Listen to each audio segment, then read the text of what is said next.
ہر ابتدا سے پہلے ہر انتہا کے بعد ذات نبی بلند ہے، ذات خدا کے بعد۔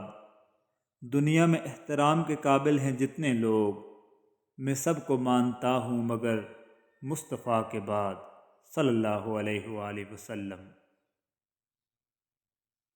رسول اللہ صلی اللہ علیہ وآلہ وسلم نے ارشاد فرمایا، جس نے مجھ پر ایک بار درود بھیجا، اللہ تعالیٰ اس پر 10 بار رحمت نازل فرمائے گا۔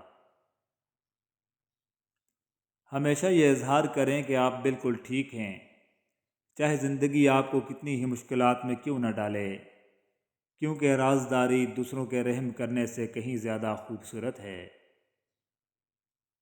ربنا آتنا فی الدنیا حسنۃ وفی الآخرۃ حسنۃ وقنا عذاب النار۔ اے ہمارے پروردگار، ہمیں دنیا میں بھی بھلائی عطا فرما اور آخرت میں بھی بھلائی، اور ہمیں دوزخ کے عذاب سے بچا لے۔ رسول اللہ صلی اللہ علیہ وآلہ وسلم نے فرمایا کہ اللہ تعالیٰ فرماتا ہے، میرا بندہ فرض ادا کرنے کے بعد نفل عبادتیں کر کے مجھ سے اتنا زیادہ نزدیک ہو جاتا ہے کہ میں اس سے محبت کرنے لگ جاتا ہوں۔ رسول اللہ صلی اللہ علیہ وآلہ وسلم نے ارشاد فرمایا، جب تو نماز ادا کرے تو اپنی زندگی کی آخری نماز سمجھ کر ادا کر، اور ایسا کلام مت کر کہ جس سے کل تجھے معذرت کرنا پڑے، نیز جو کچھ لوگوں کے پاس ہے اس سے مکمل نا امید اور غنی ہو جا۔ فرمان رسول صلی اللہ علیہ وآلہ وسلم ہے، دعا کی قبولیت لشکروں سے ٹکرانے کے وقت، نماز کی اقامت کے وقت اور بارش کے نزول کے وقت تلاش کرو۔ اذیت کے جواب میں اذیت دے کر جس تسکین کی انسان کو تلاش ہوتی ہے وہ کبھی نہیں ملتی۔ دل کو سکون معاف کرنے سے ہی آتا ہے۔ اللہ تعالیٰ آپ کے ایمان میں اضافہ فرمائے، خوش رکھے، پریشانیوں سے بچائے، کسی کا محتاج نہ کرے اور ہمیشہ اپنی پناہ میں رکھے۔ اللہم انی اعوذ بک من البرص والجنون والجذام وسیء الاسقام۔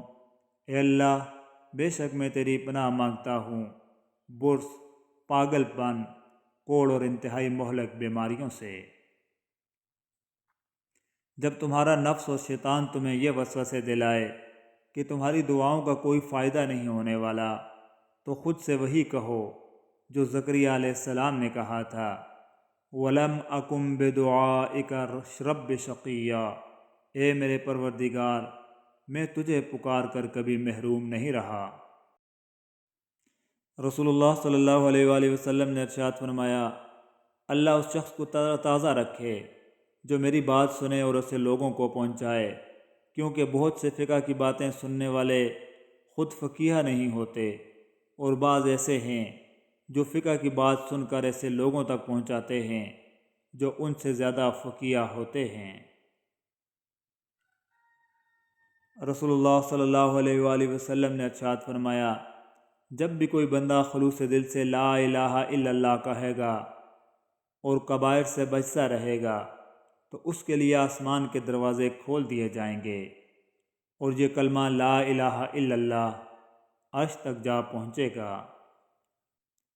بہت اچھا لگتا ہے بس تجھ سے ہی مانگنا، یا مالک الملک جل جلالہ، کبھی بھی کسی کا محتاج نہ ہونے دینا، آمین ثم آمین۔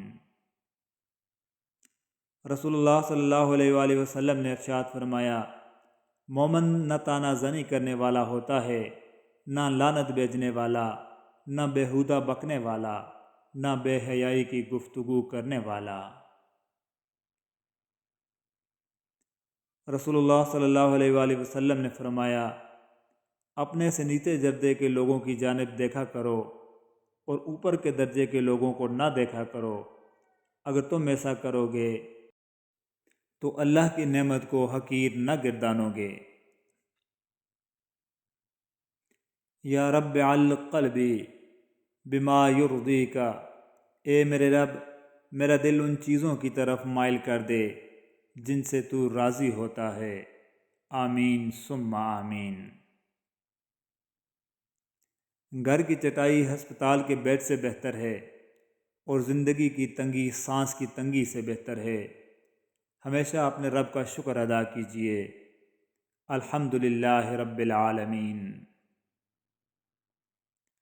رسول اللہ صلی اللہ علیہ وآلہ وسلم نے فرمایا، مسلمان جب بھی کسی پریشانی، بیماری، رنج و ملال، تکلیف اور غم میں مبتلا ہو جاتا ہے، یہاں تک کہ اگر اسے کوئی کانٹا بھی چبھ جائے تو اللہ تعالیٰ اسے اس کے گناہوں کا کفارہ بنا دیتا ہے۔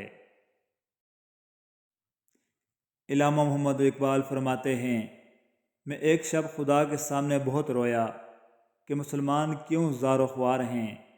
آواز آئی کہ کیا تو نہیں جانتا کہ یہ قوم دل تو رکھتی ہے لیکن محبوب نہیں رکھتی، یعنی اپنے محبوب حضرت محمد صلی اللہ علیہ وآلہ وسلم سے بالکل منقطع ہو گئی ہے۔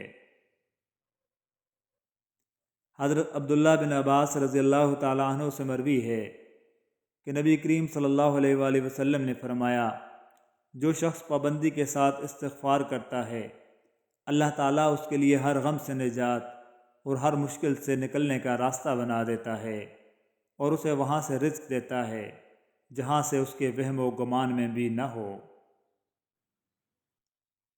رسول اللہ صلی اللہ علیہ وآلہ وسلم نے ارشاد فرمایا، جب تم میں سے کسی کو غصہ آئے اور وہ کھڑا ہو تو چاہیے کہ بیٹھ جائے، اگر اس کا غصہ ختم ہو جائے تو ٹھیک، ورنہ پھر لیٹ جائے۔